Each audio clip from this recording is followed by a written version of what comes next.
Hello bachcho, let's read the question. So the question is, name the term used for the genetic material which lies in direct contact with the cytoplasm in prokaryotes. तो चलिए बात करते हैं question के अंदर। तो हमारे question का जो की कंसेप्ट है वो किस पर बेस्ड है?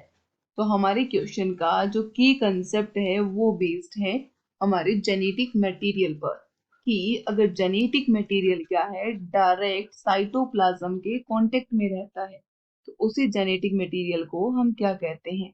तो वो जेनेटिक मटेरियल में क्या आता है? न्यूक्लियोइड आता है। और उसे ही हम क्या कह सकते हैं? उसे ही हम जीनोफोर भी कहते हैं। जहां हम क्या कहते हैं?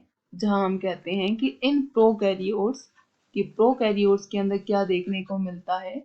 सो प्रोकैरियोट्स के अंदर जो जेनेटिक मटेरियल होता है, ये जेनेटिक मटेरियल कहाँ रहता है? So in prokaryote genetic material which lie, जो लाइज रहता है, कहाँ रहता है?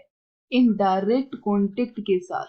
डायरेक्ट उसका जो कॉन्टेक्ट होता है वो किसके साथ होता है? With the cytoplasm.